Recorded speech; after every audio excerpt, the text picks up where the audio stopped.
Les amis, les World Premières, c'est comme la naissance d'un enfant. On est toujours fasciné et alors là, c'est un énorme moment. On est avec Vincent, c'est la Volkswagen ID.7. C'est un joli bébé. On a la chance de la dévoiler. On y va carrément, on l'enlève et on découvre, vous voyez, elle est toute blanche. Hop. La housse est belle, rien que la housse est top. Et voilà, hop. On dirait un spi. Hop, et voilà. Ça y est. On la découvre avec vous. Volkswagen ID.7. Elle était vraiment attendue. Première grande berline de Volkswagen. Ouais. C'est une aventure formidable d'électricité chez eux. Ils y sont venus avec l'ID.3. L'ID.2 est arrivé avec des arguments stylistiques, mais aussi financiers avec 25 000 €. Et voilà, j'allais dire le vaisseau amiral. Donc ID.2, c'est un Tour concept qui était annoncé pour ceux qui ne connaissent pas. Et le but, ce sera d'avoir une voiture électrique sous les 25 000 €. Il faut refaire un peu le cheminement. Exactement. C'était pour donner la parole au professeur Marty. Et on va maintenant t'écouter. Je me tais pendant une demi-heure. Volkswagen veut que 80% de sa gamme soit électrifiée d'ici 2030. Donc, du coup, ils savent envoyer l'électrique dans tous les sens, mais entre guillemets, ça va être un peu le cas de chez tout le monde. Cette ID.7, qu'est-ce qu'elle veut faire ? Elle veut redonner de l'autonomie pour les longs trajets. Donc c'est une voiture qui va être disponible en deux versions, l'ID Pro, l'ID Pro S. 700 km. Ouais. Ça, c'est un argument massif. On aurait presque dû commencer dès la première seconde comme ça. Nouveau repère d'autonomie, 700 bornes. Et tu auras deux versions, 615 km et 700 km d'autonomie pour que les gens se rendent compte. La référence du marché, c'est Tesla, donc avec la Model 3 et la Model S. Ça fait les plus longues, je crois, ont 615 et 643 km d'autonomie. Et le record, ce serait une Lucid, la Lucid Air, voiture américaine d'ailleurs aussi, tout aussi élégante et fluide qu'une vraie berline. Allez regarder, elle propose 700, certains disent peut-être à peu près 800. Et sinon, tu as la Mercedes EQS, mais alors là, on est mais c'est dans d'autres sphères. Et en plus, celle-là, en termes de prix, elle va être commercialisée. On n'a pas les prix définitifs. A priori, on sniffe que ça va être autour de 60 000 €. Donc à partir de 60 000 €. C'est dans l'absolu, c'est élevé. Plus cher qu'une Model 3, mais c'est bien moins cher qu'une Model S. Et donc tu as une grande berline, on la découvre ensemble. Berline qu'on pourrait quasiment dire coupée. Donc tu as une berline, tu auras le même moteur, c'est le même que l'ID.3. Enfin, ils ont fait un nouveau moteur, ils l'ont retravaillé pour le rendre plus puissant. C'est ce qu'on a bien appris dans notre discours, mais le moteur est très ressemblant. Il fera 286 chevaux. Donc qu'est-ce qu'on apprend ? 286 chevaux, c'est à la fois intéressant en termes de motorisation et de motricité. C'est un peu en dessous de la Model S. La Model S, ce qu'elle veut, c'est chercher de la performance. Eux, ce qu'ils veulent, c'est une motorisation adéquate que 286 chevaux. C'est très bien. Non, mais tu te rends compte que c'est déjà mais pour avoir une bonne autonomie. Ouais. On a un 0 à 100, tu vois Tu as un 0 à 100, je crois, légèrement au-dessus de 7 secondes. Donc ça reste très bien. Non, mais on devient gourmand maintenant sur les chiffres. Mais alors honnêtement, 286 chevaux, 7 secondes.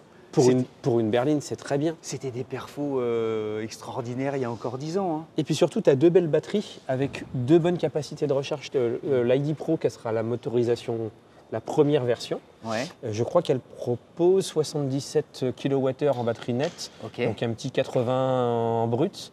Et l'ID Pro S, qui sera une version qui viendra par la suite, qui proposera, elle, 700 km d'autonomie contre 615 pour la première. Tu auras une batterie 86 kWh ou 91 en brut. Et en plus, tu peux les recharger. Celle-là, elle recharge jusqu'à 170 kW. La version la plus haut de gamme, jusqu'à 200 kW en courant continu. C'est très bien. Donc ça veut dire, 20 minutes si tout va bien sur une Unity, c'est-à-dire les bornes de recharge rapides d'autoroute. Tu feras ton 30 à 80%. Ouais, top. Et on s'amuse, on reprend notre discours et l'interview. On fait nos points extérieurs. Ouais.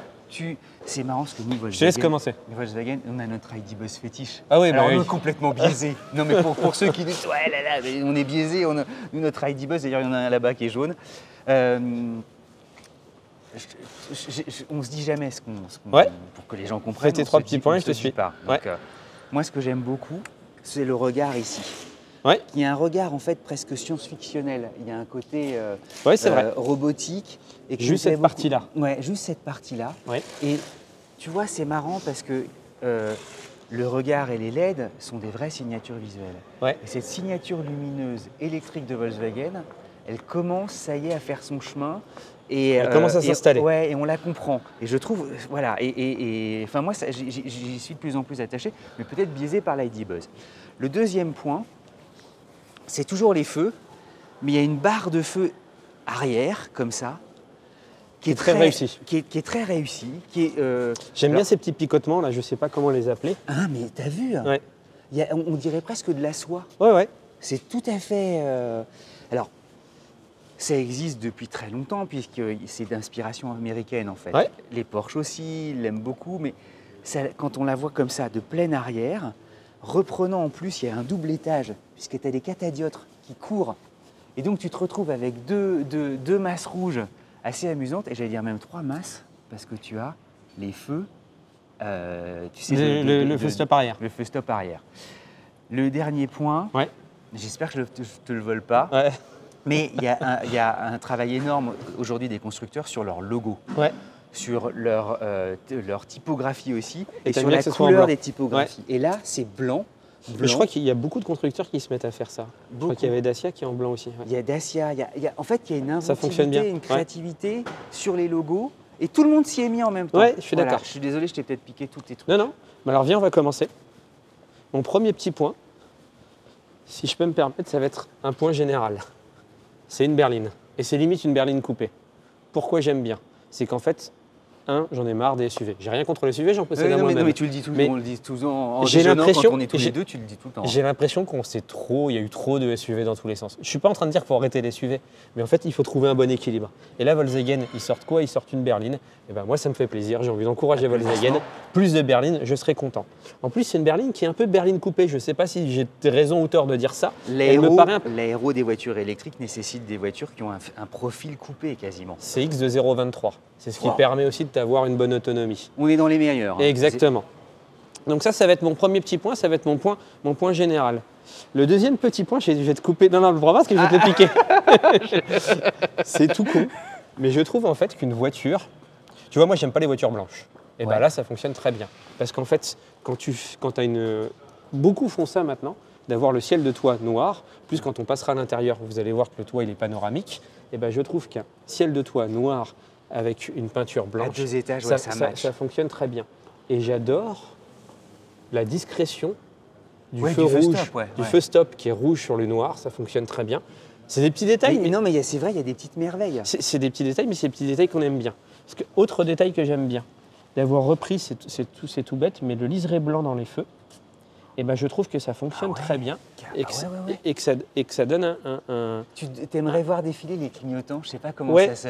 Tu sais un petit look plutôt sympa. Si, pour dire un truc qu'on aime moins, peut-être que si on devait refaire, si c'était, entre guillemets, l'amélioration que nous on y verrait, j'aurais peut-être aimé qu'ils aillent un peu plus loin dans l'audace du design.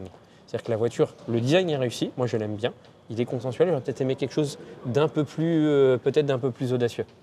Il y a les poignées de porte affleurantes aussi. Ça va être mon, ça va Hein ouais, je te l'ai... ça va être, et d'habitude c'est toi. Ça va être mon troisième point. T'as vu, ils ont signé Volkswagen ici aussi. Ouais. Et ben, je trouve que ces poignées, d'habitude c'est toi qui en fais. Moi les poignées, je pense que c'est la première voiture Non, mais où je là, parle des là, poignées. elle est top. Et ben moi je la trouve assez. T'as vu, c'est audacieux en fait la découpe ici. Bah, Et t'as là, la- il y a même un petit T'as pli. l'impression qu'il y a une poignée, mais en fait il n'y en a pas. Et donc du coup, je trouve qu'en un point de vue design, que c'est élégant et bien joué. Et là, la signature Volkswagen en surimpression, c'est en relief. Oh, ça a vachement de gueule. hein. Je t'ouvre la porte, je laisse t'installer, moi je vais te rejoindre de l'autre côté. Allez, vas-y.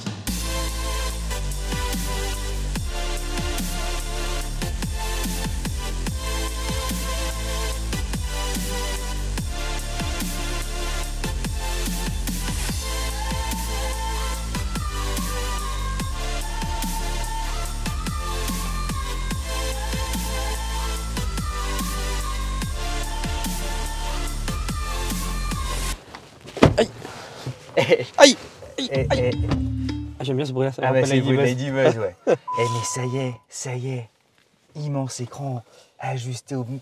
C'est tellement mignon. Le mousse, attends, et ça y est, il se passe des trucs quoi. T'as un écran de 15 pouces qui honnêtement d'une définition assez exceptionnelle. La luminosité est vraiment très bonne, ça c'est la partie infotainment. Je vais t'enlever la T'as clim vu parce comme que c'est sinon ça bien va nous fini faire là, du t'as vu bruit. les surpiqûres de surpiqûres, je sais pas comment ça s'appelle, mais c'est tellement chouette. Là, ça y est. Ceux qui te disent, tu sais, il y avait quelques petites insuffisances, ben là on retrouve du vrai Volkswagen en fait. Honnêtement, l'écran est vraiment d'une bonne qualité. Alors, Vas-y, on t'écoute. Moi, je te dis rien. Professeur Oh Marty. non, on partage tous les deux. Ouais. Là, je suis sur la partie clim. En fait, ils ont créé une nouvelle clim. En fait, souvent, Volkswagen est un peu en avant sur la partie clim où ils ont des clims de très grande qualité. Donc, il y a 3 innovations majeures sur ce véhicule. La première innovation, c'est le Smart Airvent.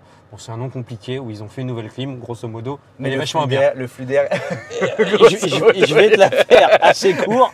Ah, bah, nous, la technique, hein, nous, on maîtrise. Nous, ingénieurs. Hein. Ah, bah, 7 ans à la fac, hein, tout ça, on a été très, très brillants. Hein. Elle est vachement bien. C'est une clim qui est bien. La deuxième, et là, beaucoup de gens vont se dire que c'est un gadget. Ouais. Et moi, je trouve ça très important. C'est que les sièges, d'ailleurs, mon siège est ventilé, toi il est chaud, moi il est froid.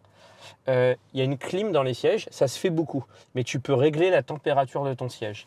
Et en fait, moi, c'est un truc, j'y suis sensible.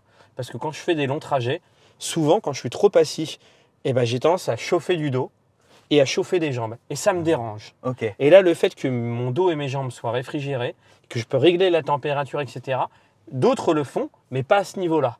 Et bien là, c'est vachement bien. Donc ça, c'est la deuxième innovation. Je vous avais dit qu'il y en avait 3, mais en fait, il y en a 4. La troisième, ça va être quoi? On va pas beaucoup pouvoir le tester, tu le verras pas bien. Il y a un head-up display, donc un affichage tête haute de grande qualité. À réalité augmentée. Ah, c'est super. Et donc en fait, oui, c'est super, mais tout le monde ne va pas s'y retrouver. Je m'explique. Regarde là, les écrans ont complètement disparu. Qui est tout fin, là. Tu n'as plus de compteur analogique. Parce qu'en fait, l'écran, le head-up, donc l'affichage tête haute, que tu vas te faire encore avoir dans les commentaires en disant pourquoi head-up display, on est en France, ma bonne dame. Et ben là, c'est ce qu'il y a de mieux. On l'a pas testé sur route. Sur le papier, ça semble être un truc prometteur. Truc intéressant aussi à raconter, c'est que Tesla a un très grand écran, la Model 3, Ouais. mais ils n'ont pas de compteur. Ouais, ici. tout à fait. Et parfois, tu te dis... Sur la Model S, je crois que Alors t'en sur as la, un, sur la Model mais pas S, sur la Model 3. mais sur la Model 3, tu ne l'as pas. Ouais. Et parfois, certains, et moi j'étais le premier à le dire, tu es un peu gêné parce que tu aimerais avoir ta vitesse en fait devant le volant ou via justement, quand tu n'as pas même ces écrans-là, de l'avoir grâce au head-up display. Pour éviter d'ailleurs les radars, tu sais, te dire juste est-ce que je suis à la bonne vitesse ou pas. Tesla n'a pas de head-up display. Et donc elle a le meilleur de tous les mondes en fait, en réalité. Un méga écran central, un petit écran sympa pour la vitesse, mais qui te permet d'offrir justement une vision, tu sais, très élargie, qui permet d'observer la route, et un head-up pour le conducteur. Factuellement, c'est pas mal du tout. Hein. Sur le papier, même en termes de positionnement prix, oui, elle n'est pas donnée, mais c'est une grande berline. C'est une berline dont les dimensions, on ne vous en a pas parlé, elle est légèrement en dessous des 5 mètres. Elle fait, je crois, 1,80 m de large pour 1,53 m de hauteur. C'est la plus petite d'ailleurs voiture de la gamme ID. Et honnêtement, ça fonctionne plutôt bien. C'est la plus grande. Non, la plus petite en hauteur. Ah, la plus petite en hauteur. Ah oui, ok, pardon. Parce qu'il y a quasiment que des SUV ou des SUV, entre guillemets, ressemblants. Ouais. L'autre, en option, tu as un toit panoramique. Ce toit panoramique, je ne sais pas si tu le vois. Qui s'opacifie. Exactement. Et ça, c'est la quatrième. Mais comme sur les Boeing 787 Dreamliner. Alors là, par contre, tu m'as perdu. Mais... Ah non, mais je connais pas assez. Attends, c'est une techno. Ah ouais, c'est pas mal. Vraiment. C'est une option. Et c'est magique. Ouais. Derrière, on va s'asseoir, tu as énormément de place. Tu sens que ça va être une executive car. Ce qu'on retrouve... Position de conduite canon, assise basse, volant haut. Honnêtement, on est bien. Les plastiques Volkswagen sont un peu moussés. Ah non, mais attends, en finition. Attends, excuse-moi. C'est moussé ici, c'est moussé là. C'est plutôt très bon. C'est même moussé ici. Là, c'est de la suédine hyper sympa. Regarde. Franchement, on peut... Tu as de la suédine dans les rangements. Là, honnêtement, tu as énormément de rangements. Tu as tes petites prises USB-C. Alors, il y a deux écoles. Tu sais que l'intérieur de la gamme ID prêtait un peu à débat parmi les critiques. C'est-à-dire qu'il y en avait qui adoraient, il y en avait qui n'aimaient pas. Ceux qui n'aimaient pas, pourquoi ils n'aimaient pas? Je vais partager les infos. C'est qu'en fait, les boutons à retour haptique, il y a des gens qui n'aiment pas. Je vais être très honnête, moi je fais partie des gens qui n'aiment pas. Mais je sais que toi, ça ne te pose pas de... Ouais, il faut s'y habituer. Mais là, tu sens que quand même sur la clim, on va le faire avec vous, tu vois, sur le volume.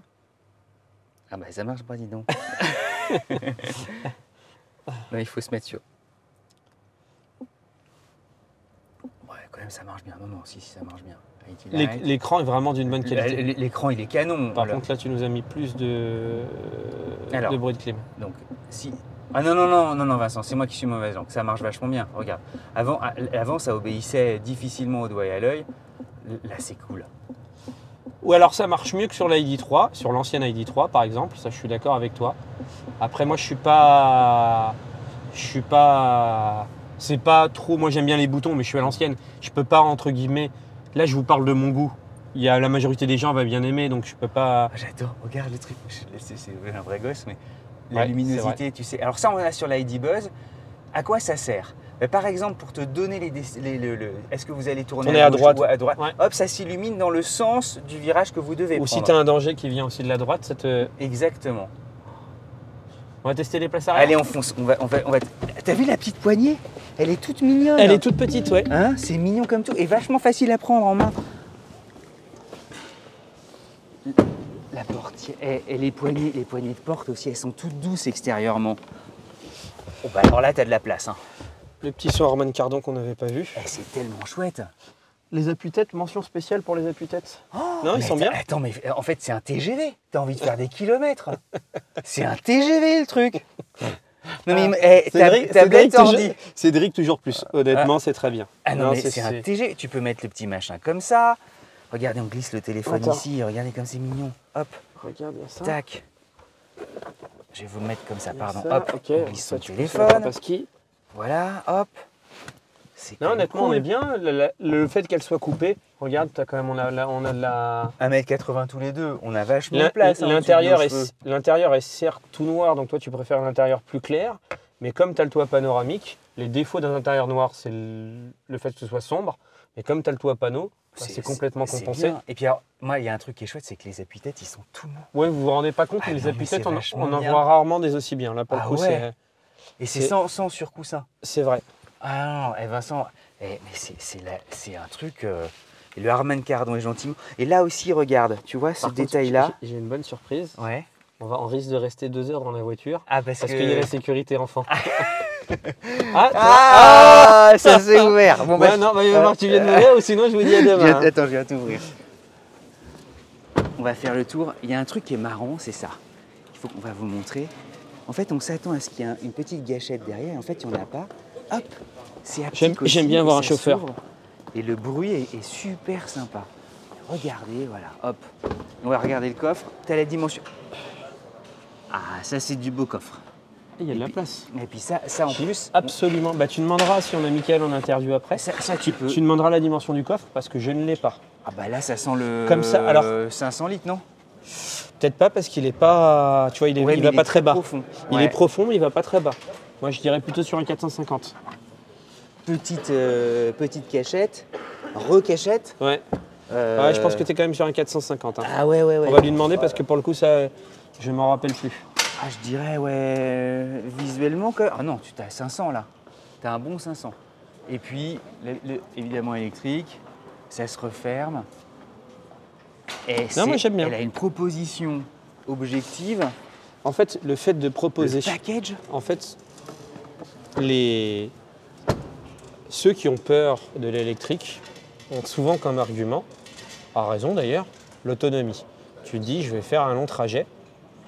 Bah, j'ai une autonomie de voiture qui fait 300 à 400 km d'autonomie. Bah, là, tu as jusqu'à 700.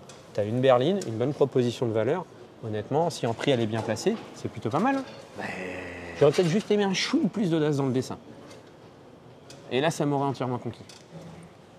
C'est en fait une vraie Volkswagen. Tu sais, elle a essayé de cocher toutes les cases objectives. Ah oui, sur le papier, elle est. Pour y aller. Et est-ce que ce ne serait pas en fait une Model S du peuple? Tu sais, Volkswagen, voiture du peuple, de se dire, tiens, est-ce que ce serait pas la... Voilà. Elle est 40 000 € moins chère. Et puis il y aura probablement des déclinaisons sportives. C'est forcément la bise à mamie. Vous abonnez, la petite cloche bleue, la bise à mamie.